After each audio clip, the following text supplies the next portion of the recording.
Hello, We're live. we are live. Welcome to Inside the OPEX Method, week 5, which is all about anaerobics, which we like to talk about lovingly as unsustainable. The painful stuff. OPEX The pain. pain cave. OPEX pain. We have a lot of students. We have 40 students inside the OPEX method in this current cohort. They are currently going through week 5. So we are recapping live with you what we worked on, talked about, thought about this week so that you guys can follow along. And if you have interest in joining us in the next cohort that's starting in January, that this can potentially answer any questions or pique your interest. And if not, hey, no love lost. We will just share some wisdom with you, and hopefully you can take some tips away from these weekly recaps and apply them to your coaching practice. And we will go from there. So week 5, all about OPEX pain and anaerobics. Tuesday, you gave a lecture that covered a whole lot of stuff about anaerobics. You want to recap kind of the highlight of like what is the theme of OPEX pain and what do we teach when we talk about it? Gosh, where do I go? That's a loaded question. Recap an hour. I know, recap an hour, high Yeah, level recap no, an hour, but basically it's unsustainable and it's no, for a yeah, very, I got it. it's very small. I got it. So, so what we laid out 2 weeks ago in OPEX Gain is we laid out this concept of like, how do we create a simple energy systems training model? So what we did 2 weeks ago is we laid out a very simple EST model where we talked about CP, ATP work. We talked about oxidative or aerobic work. And then we talked about what we talked about this week, which is glycolytic or anaerobic work. And then we just talked about like how each one of those energy systems are working congruently and with each other. And the kind of like nudge to understand what energy system we're using predominantly is to understand, number one, how does it feel and how do we waste away energy? So we talked about ATP and we tried to give a really simple definition of what ATP was. And everyone knows that it's like the energy currency of the body. And we can understand what energy system we're using by understanding how fast we recover from the work that we do. So resistance training, we hit a set and then we recover fairly quickly, right? 30 seconds, maybe a couple minutes. Then we do aerobic work. And if it's a long sustained bout of aerobic work, we actually never deplete that ATP system. We kind of just use a little bit over time. Unless we're doing more intense aerobic work, we deplete it and then we rest a little bit, about 1 to 1, and then we come back. So what we talked about this week was the depletion of ATP when we're doing anaerobic work. It's tough. It's painful. It's really powerful relative to aerobic work. And we deplete ATP very quickly. But in that depletion of ATP, we have to rest a long time. So what we needed to do this week was really let our students understand the main differences between aerobic and anaerobic work and how it feels. And the way that I think hit with most of our coaches is understanding the relationship between work time and rest time. So we pulled up our EST worksheet and we looked at rest time relative to work time. And we're talking like 15x rest time relative to work.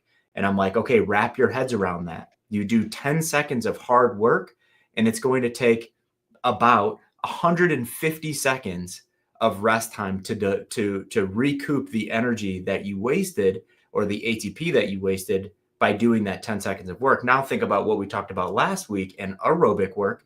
If we asked you to do 30 seconds of work, how long are we asking you to rest? About 30 seconds, not 15x. So that really allowed students to wrap their heads around how that work should feel.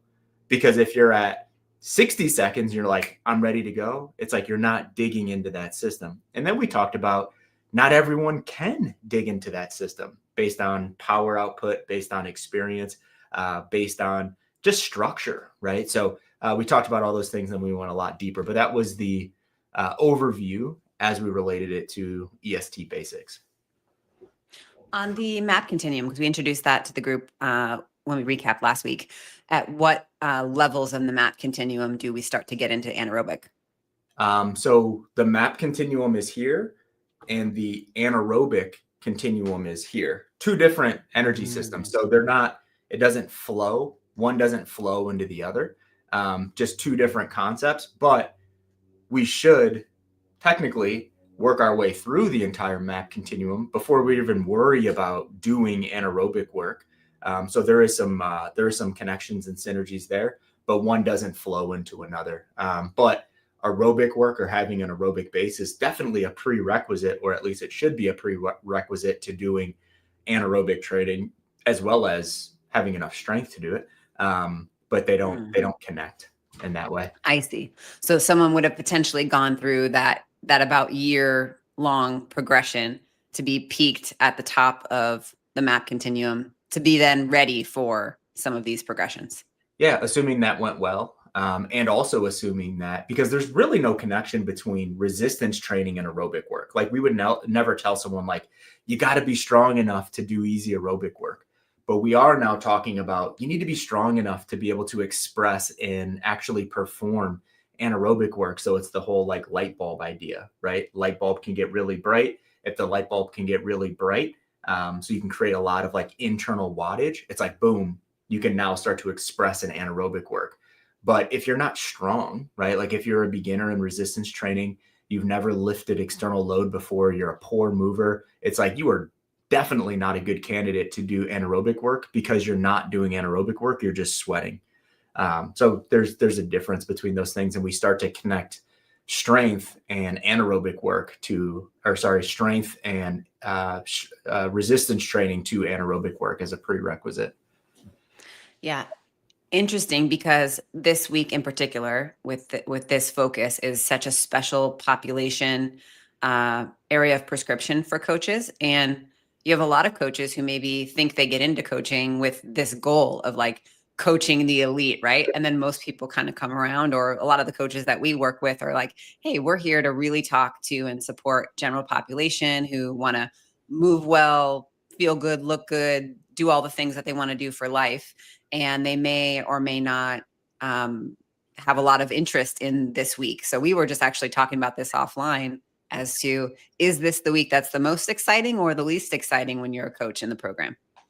Yeah, I think everything's, even things that we would say, and I think we talked about this on Tuesday, but even things that we might not ever use in program design with someone, those are still important things in most cases to actually understand, because in noticing why you wouldn't do it with someone, it just gives you a better understanding of the system as a whole. So that's kind of how I kicked off this week, where it's like, hey guys, we're going to talk about, I was kind of joking, we're going to talk about something, and I'm going to tell you why you probably shouldn't do it with most people that you're coaching, but I still think it's worth a week of talking about, because A, people might have questions, but B, I think it's really important to understand where this, third of this energy systems continuum really plays in or not, and how it's beneficial or not.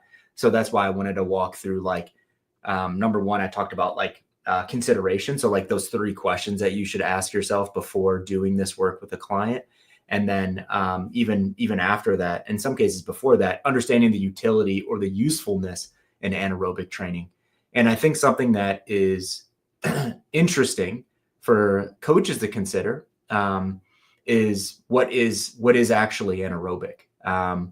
Not by definition, like without oxygen, blah, blah, blah. But I mean, like in practice, what is it?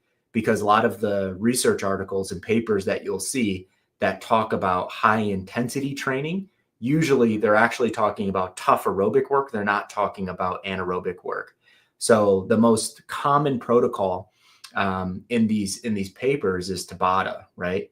20 seconds on, 10 seconds off, 20 seconds on, 10 seconds off. And they call that high intensity training, which it is by definition, but it's high intensity aerobic training. It's not high intensity anaerobic training. And what tells us that? It's that we're only resting for 10 seconds, right? No one can hit 16 bouts of 20 seconds on, 10 seconds off and display a high power or a high level of power output. It's just not possible, right? The first like 3 sets might be like anaerobic intent, but your body's going to neutralize, and you're not going to be able to reproduce that ATP to do it again. So your body's naturally going to make it aerobic, number one, or you're just going to make it like a pain session, and you're not going to train anything. You're just going to teach yourself how to suffer through it. So I think understanding what aerobic work actually is. So to that example, 10 seconds on the assault bike as hard as you can, and then you rest for 150 seconds, right? that's what work rest ratio looks like, not 20 seconds on, 10 seconds off. So I think that's really important for coaches to understand what it is actually. Yeah, absolutely. So you dug into a lot of these details in Tuesday lecture, and then Thursday labs with all of the assistant instructors in breakout groups. We went through and we're actually building anaerobic progressions. So what tell us a little bit about that exercise and what that experience is like for a coach going through that. Yeah. What we talked about building simple anaerobic progressions. And now we also talked about how simple is actually harder in anaerobics because contraction rate is so high. So complex would be like I do, 10 burpees as fast as I can. And then I jump on this bike and I do that. And then I jump off that bike and I jump rope as fast as I can. It's like that might feel hard, but just stay on that bike for 3 minutes and that's going to be way harder. Right. So we were like, hey, let's build really simple anaerobic progressions. And that's what they did. They built just cyclical only anaerobic progressions and they progressed it over 8 weeks. And the big takeaway there was like, is this it? Like, it's this easy? It's like, yeah, it should be really simple, right? You're going off of work rest ratios and like the seasoning or like the excitement per se is the execution of those really simple tasks, right? And the challenge is to be able to make that anaerobic work repeatable over time. So on paper, anaerobic prescriptions, like really simple cyclical anaerobic progressions, look pretty dry, like they look pretty boring. But when you do them, they are not dry, they are not boring. And the challenge is to go from set 1 to 2 to 3 to 4 and make all of those repeatable, not sustainable, but repeatable. So if I'm doing 1 minute on at a really hard effort, I need to rest and then I need to come back and I need to match that effort. So that's actually training the anaerobic system. So we just had to tell coaches, like, it's okay that it looks really simple. It's good that it looks really simple. Be okay with that. You don't need to like make it, you don't need to like make it all sexy and add this thing here and manipulate rest there. It's like stick to principles, give it to them. And the dose is where the interesting thing is going to come into play. Love that. That was a fun conversation in office hours, but it made, I was actually going to ask you specifically about the discussion we had in office hours around anaerobic prescriptions in a group environment. And I just thought that conversation was very interesting. If you want to kind of share a sneak peek into what we talked about. Yeah. So we had a question from a coach, and the question was all around kind of, if you have a group of people, I called it 20. If you have a group of people and you want to give an anaerobic progression to that group of people over time, what could that look like? And, I was just like, well, it's going to look like a mess, right? Depending on your population. So most group populations, you have like varying degrees of capabilities. So if you have 20 people and you have 5 people over here that have been like lifting weights for 3 months and have never really expressed power before, and then you have 15 people over here that are just like trying to be consistent in their fitness, right? And then maybe you have 2 or 3 people over here that are like hard chargers, go-getters, right? When you give a prescription, the prescription he used was like thrusters and pull-ups, right? When you give that prescription to that group of 20, the dose is not going to be the same across the board. And the important thing to understand, I'm going off script a little bit, but the important thing to understand is that when we do anaerobic work, it is all about eliciting a specific dose response because it's metabolic, right?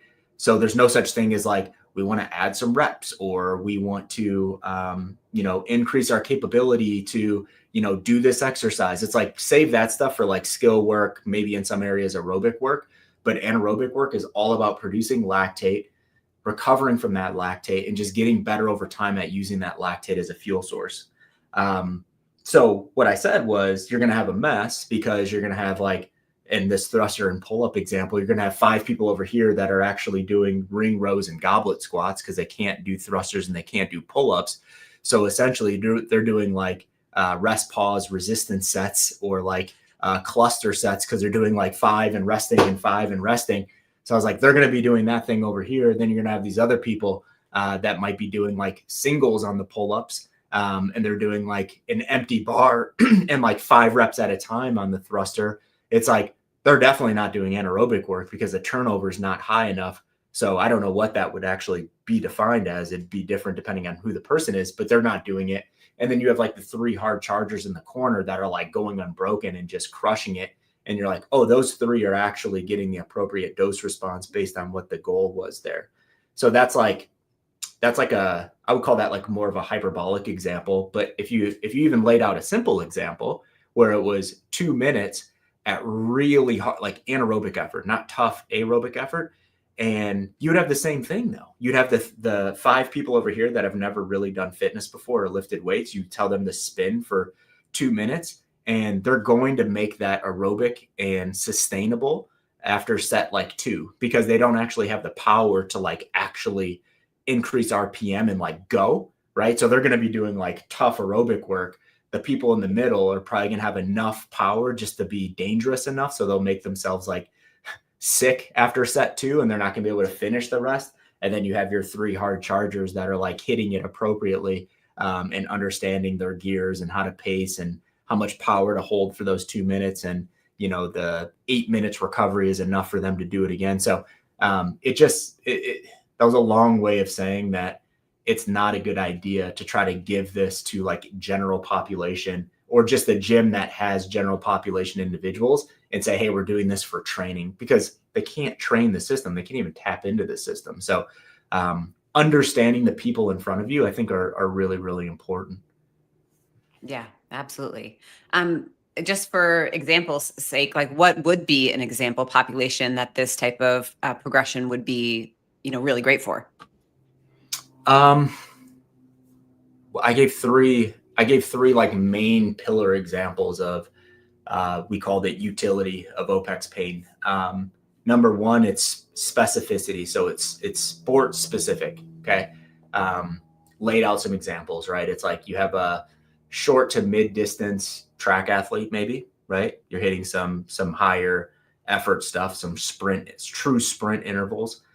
Maybe you have like a field sport athlete, like a football player, right? You're not going into like lactic power or lactic endurance. You're just doing like 10 to 20 seconds, really tough recovering for that minute and a half ish and going again. You could also look at like CrossFitters, of course, right? Because they're actually doing it in their sport. They need to be able to buffer lactate really effectively just based on the exercise that they do or the competition that they do. So that would be number 1 would be specificity. So if the sport requires it, adaptation would be another one. And I think this one's probably the weakest example of who you would use it or a reason as to why you would use it. So like you're just trying to induce the metabolic stress. You're trying to get a metabolic response. You're trying to improve the ability for them to utilize lactate.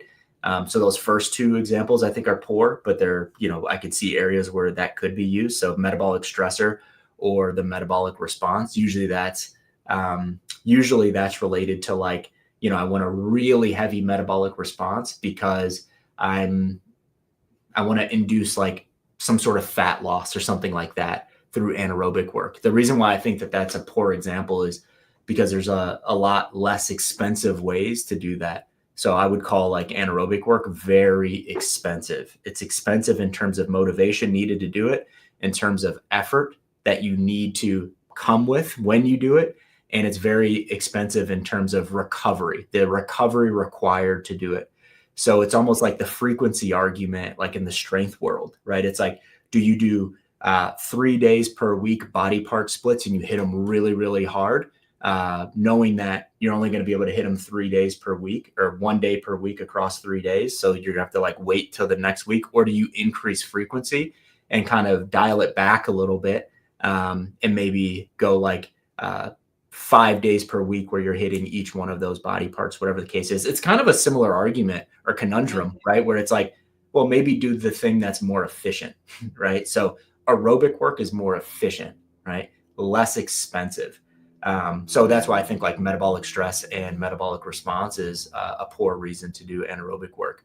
And then the last reason would just be like, I need it to boost my aerobic system. So the example that I gave that I think a lot of people connected with was you're an endurance runner and you're like a competitor, not, you don't just go out and go for a run on Sunday. You're a competitor and you want to use anaerobic work as a booster to your aerobic system when you get into those situations where lactate is high. So the example I gave was like, you're on a 10K run and you get to 6K and there's a hill in front of you and you have to run up that hill, right? One of three options. You conquer it, right? Because you can produce lactate and push through it because you've done like some of this work. You can quit and say like, no, I'm not going to do it. Or you can attempt it and bonk out because you just don't have the energy stores to continue, 7, 8, and 9K of that 10K race. So those are the three reasons or utilities in anaerobic: specificity, adaptation, and using it as a booster. Yeah. So helpful. Okay, I'm switching gears a little bit because we skipped this last week, but that's okay because we only have 3 assistant instructors. So Steve is the one we have not covered yet. Would you like to share a little bit about Steve and why he is a part of our instructor team? Yeah, Steve Volke. So Steve is the owner of OPEX Regina. So Steve and I go way, way back. So when I was like running and operating OPEX gym, Steve was right beside me doing that. I think we went through the same process in opening, or we opened the same year. Steve's been doing this a long time. He's a strategist. It's probably the best way to put that. So he's very strategic in the way that not only like he runs his business, but he's very strategic in the way that he coaches. He's very strategic in the way that he builds relationships with people. He's very strategic in the way that he designs training programs. So he's almost like a silent assassin, right? Where you're like, I guess I would call him like unassuming, right? It's like you have a conversation with him and you're thinking like, I wonder how he navigates coaching, right? And he's just such a great strategist when it comes to connecting with people, getting the best out of people. And he's very like a Naki when it comes to building relationships and the care that he has for his circle and his people. So, and he's also like that with the coaches that have been under him for the last few years. So he was an OPEX Gyms mentor for a long time, as well as an OPEX CCP one-on-one mentor, and then obviously an assistant instructor with us now. So he's the strategist. And he has a powerlifting background too, right?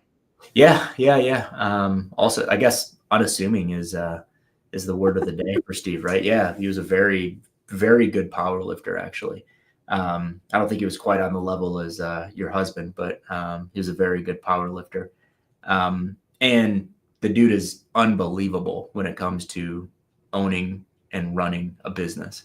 Very, very good. So he's always at the top of the charts when it comes to operating profit for OPEX gyms, and he has been for many, many years. So very, very good business guy.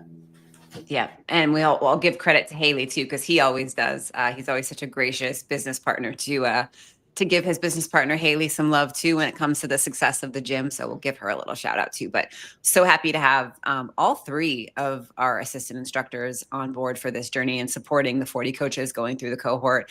Not only do they run the labs and participate in the office hours and lecture, but they are active all week long in the Slack groups.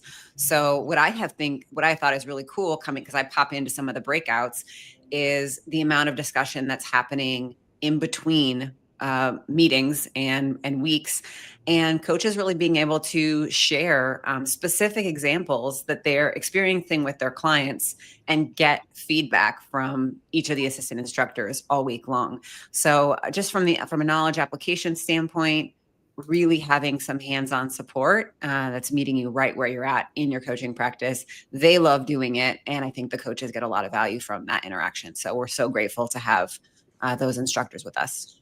Yeah, for sure. Amazing. So where are we going next week? We're putting it all together next week. So the official title of next week is Writing Training Programs. So it's essentially like taking all the knowledge that we've learned and wrestled with and talked about over the last 3 weeks and putting it all together in like a long-term plan. So a macro cycle bring it down to like the short-term plan or mesocycle level, and then actually implementing it from a day-to-day standpoint in terms of daily program design. So we'll talk a lot about how these three ideas intermingle, how they can look in a program design, because we've been focusing on build a resistance program, build an aerobic so now we're going to build everything together. So we'll talk about some principles around like concurrent training ideas and methodologies and stuff like that. And as always, we'll just try to, simplify it so all of our coaches walk away next week feeling really good to be able to implement this stuff right away. And that's something that, I caught myself as I was talking just now, right? When we were breaking down like utility of pain and like the energy, like simplifying energy systems and all that stuff.